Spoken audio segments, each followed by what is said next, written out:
Frog. हम इसकी morphology और एनाटॉमी दोनों को समझेंगे। मॉर्फोलॉजी का मतलब होता है वो फीचर्स जो बाहर से दिखाई देते हैं, और एनाटॉमी का मतलब होता है बॉडी के अंदरूनी अंगों की बनावट। तो चलिए शुरू करते हैं फ्रॉग्स। मेढक जमीन और पानी दोनों जगह रह सकते हैं। ये फाइलम कोर्डेटा की क्लास एम्फीबिया में आते हैं। भारत में जो मेढक सबसे ज्यादा पाया जाता है उसका साइंटिफिक नाम राणा टिग्रीना है। एक बहुत जरूरी बात यह है कि मेढकों की बॉडी का टेम्परेचर फिक्स्ड नहीं होता, यानी उनका टेम्परेचर बाहर के माहौल के हिसाब से बदलता रहता है। ऐसे जानवरों को हम कोल्ड ब्लडेड या पॉइकिलोथर्म्स कहते हैं। आपने नोटिस किया होगा कि मेढक घास में या सूखी जमीन पर अपना रंग बदल लेते हैं। इसे कैम्फ्लेज कहते हैं, जो उन्हें उनके दुश्मनों से छिपने में मदद करता है। इस छलावरण वाले कलरेशन को मिमिक्री भी कहा जाता है। साथ ही मेढक बहुत ज्यादा गर्मी या बहुत ज्यादा सर्दी के दौरान दिखाई नहीं देते। उस समय वो खुद को बचाने के लिए जमीन के अंदर गहरे गड्ढों में चले जाते हैं। गर्मियों वाली इस लंबी नींद को एस्टिवेशन और सर्दियों वाली नींद को हाइबरनेशन कहा जाता है। अब बात करते हैं मेढक की मॉर्फोलॉजी की। अगर आपने कभी मेढक को छुआ हो तो उसकी स्किन बड़ी चिकनी, स्मूथ और स्लिपरी होती है, क्योंकि उस पर म्यूकस होता है। उनकी स्किन हमेशा मॉइस्ट रहती है। मेढक की पीठ वाला हिस्सा यानी डॉर्सल साइड आमतौर पर ऑलिव ग्रीन रंग का होता है, जिस पर गहरे धब्बे होते हैं, जबकि पेट वाला हिस्सा यानी वेंट्रल साइड हल्का पीला होता है। मेढक पानी नहीं पीता, बल्कि वो अपनी स्किन के जरिए ही पानी को एब्जॉर्ब कर लेता है। फ्रॉग की बॉडी दो हिस्सों में बटी होती है, हेड और ट्रंक। इसमें नेक और टेल नहीं होती। सिर के ऊपर मुंह के पास दो नॉस्ट्रल्स होते हैं। इनकी आंखें बाहर की तरफ निकली हुई बल्ज्ड होती हैं, और उन पर एक निक्टिटेटिंग मेम्ब्रेन होती है जो पानी के अंदर उनकी आंखों की रक्षा करती है। आंखों के दोनों तरफ एक झिल्ली जैसा कान होता है, जिसे टिम्पेनॉम कहते हैं, जो साउंड सिग्नल्स रिसीव करता है। फ्रॉग के पास आगे वाले पैर यानी फोर लिम्स और पीछे वाले पैर हिंड लिम्स भी होते हैं, जो उसे चलने और तैरने में मदद करते हैं। फ्रॉग के पिछले पैर हिंड लिम्स काफी बड़े और मस्कुलर होते हैं, जिनमें 5 उंगलियां डिजिट्स होती हैं। ये तैरने, चलने, कूदने और गड्ढा खोदने में मदद करते हैं। वहीं आगे वाले पैर फोर लिम्स थोड़े छोटे होते हैं और उनमें सिर्फ 4 उंगलियां होती हैं। इनके पैरों की उंगलियों के बीच एक जाली जैसी स्किन होती है, जिसे वेब डिजिट्स कहते हैं, जो इन्हें पानी में बड़ी तेजी से तैरने में मदद करती है।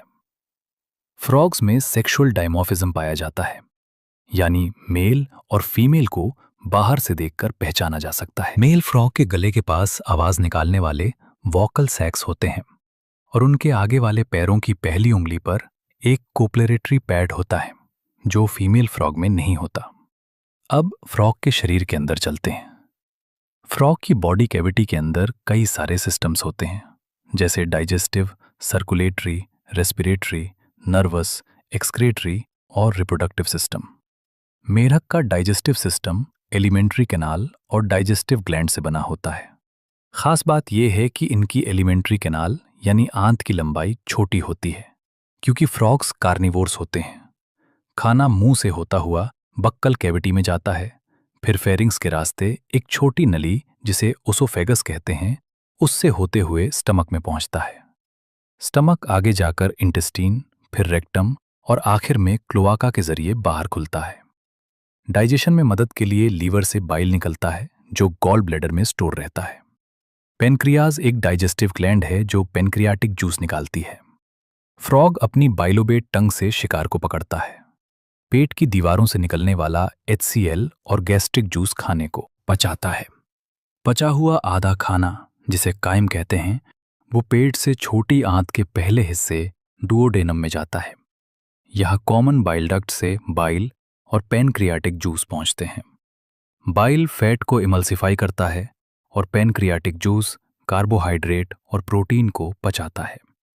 आंत की अंदरूनी दीवारों पर छोटी छोटी उंगलियों जैसे उभार होते हैं, जिन्हें विली और माइक्रोविली कहते हैं। ये पचे हुए खाने को सोख लेते हैं।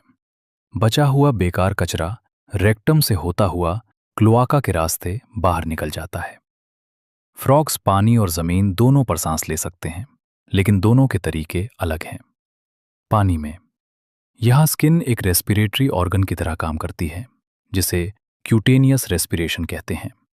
पानी में घुली हुई ऑक्सीजन डिफ्यूजन के जरिए सीधे स्किन से शरीर में चली जाती है। जमीन पर यहाँ बक्कल कैविटी, स्किन और लंग्स तीनों मदद करते हैं। फेफड़ों से होने वाली सांस को पल्मोनरी रेस्पिरेशन कहते हैं। फेफड़े दो लंबे गुलाबी रंग के थैली जैसे स्ट्रक्चर होते हैं, जो थॉरेक्स के ऊपरी हिस्से में होते हैं। हवा नॉस्ट्रिल से होकर बक्कल कैविटी और फिर फेफड़ों में जाती है। खास बात, जब मेढक जमीन के अंदर सो रहे होते हैं, एस्टिवेशन या हिबरनेशन, तब वो सिर्फ अपनी स्किन से सांस लेते हैं। मेढक का वैस्कुलर सिस्टम क्लोज टाइप होता है और इसमें लिम्फेटिक सिस्टम भी पाया जाता है।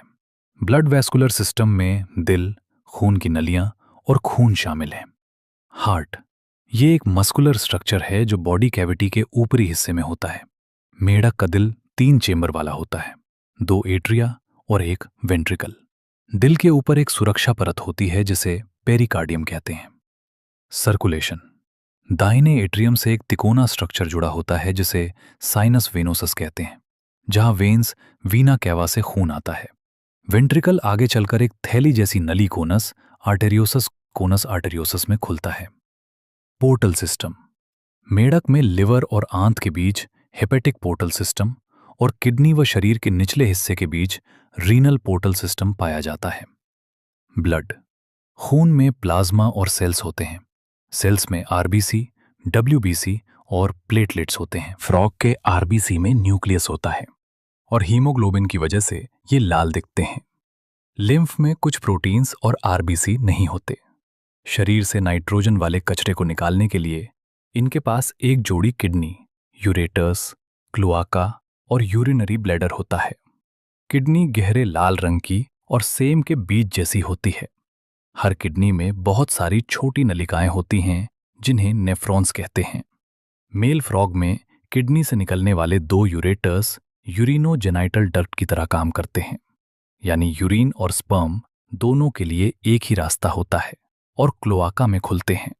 फीमेल फ्रॉग्स में यूरेटर्स और ओविडक्ट अलग अलग क्लोआका में खुलते हैं।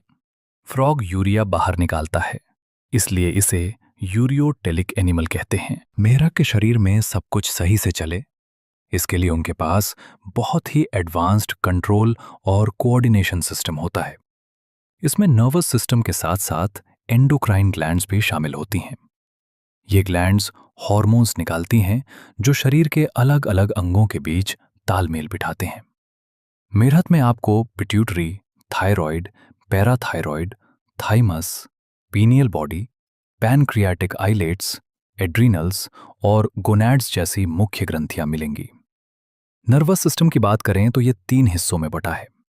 सेंट्रल नर्वस सिस्टम यानी दिमाग और spinal cord, peripheral nervous system यानी क्रेनियल और स्पाइनल नर्व्स, और ऑटोनॉमिक नर्वस सिस्टम, सिंपैथेटिक और पैरासिम्पैथेटिक। फ्रॉग के दिमाग से 10 जोड़ी क्रेनियल नर्व्स निकलती हैं। इनका दिमाग हड्डियों के एक बॉक्स में बंद रहता है जिसे क्रेनियम कहते हैं। दिमाग के 3 मुख्य हिस्से होते हैं, फोर ब्रेन, मिड ब्रेन और हाइंड ब्रेन। फोर ब्रेन में सूंघने के लिए ऑलफैक्टरी लोब्स, 2 सेरेब्रल हेमिस्फीयर और एक डाइनसेफेलॉन होता है। मिड ब्रेन की पहचान इसके 2 ऑप्टिक लोब से होती है। हाइंड ब्रेन में सेरेबेलम और मेडुला ऑब्लोंगाटा होता है। मेडुला ऑब्लोंगाटा फोरामेन मैग्नम नाम के छेद से बाहर निकलकर स्पाइनल कॉर्ड बन जाता है, जो रीढ़ की हड्डी के अंदर सुरक्षित रहता है। मेढक के पास सूंघने, चखने और छूने के लिए छोटे छोटे नसों के गुच्छे होते हैं, लेकिन उनकी आंखें और कान यानी टिम्पेनम बहुत अच्छे से विकसित अंग हैं।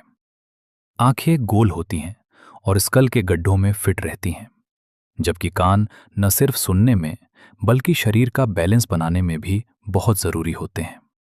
अब आते हैं मेढक के मेल और फीमेल रिप्रोडक्टिव सिस्टम पर। मेल मेढक में 2 पीले रंग के अंडे जैसे टेस्टिस होते हैं, जो किडनी के ऊपरी हिस्से से एक पतली झिल्ली मेसोरेकियम के जरिए जुड़े रहते हैं। यहाँ से 10 से 12 पतली नलियां, जिन्हें वासा एफेरेंटिया कहते हैं, निकलकर किडनी में जाती हैं और बीडर्स कैनाल में खुलती हैं। आखिर में ये यूरिनोजेनिटल डक्ट के जरिए क्लोआका में खुलती हैं। क्लोआका एक छोटा सा चेंबर है जहां से मल, पेशाब और स्पर्म तीनों बाहर निकलते हैं। फीमेल मेढक में किडनी के पास 2 ओवरी होती हैं, लेकिन ओवरी का किडनी से कोई सीधा कनेक्शन नहीं होता। ओवरी से निकलने वाली ओविडक्ट्स अलग से क्लोआका में खुलती हैं। एक मादा मेढक एक बार में 2500 से 3000 अंडे दे सकती हैं। इनका फर्टिलाइजेशन शरीर के बाहर पानी में होता है।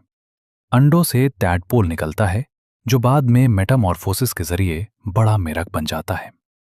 अंत में मेढक हमारे लिए बहुत फायदेमंद हैं। ये उन कीड़ों को खाते हैं जो फसलों को बर्बाद करते हैं, जिससे किसानों की मदद होती है। साथ ही ये इकोलॉजिकल बैलेंस बनाए रखने के लिए फूड चेन की एक बहुत अहम कड़ी हैं। कुछ जगहों पर लोग मेढक की टांगों को खाने के तौर पर भी इस्तेमाल करते हैं।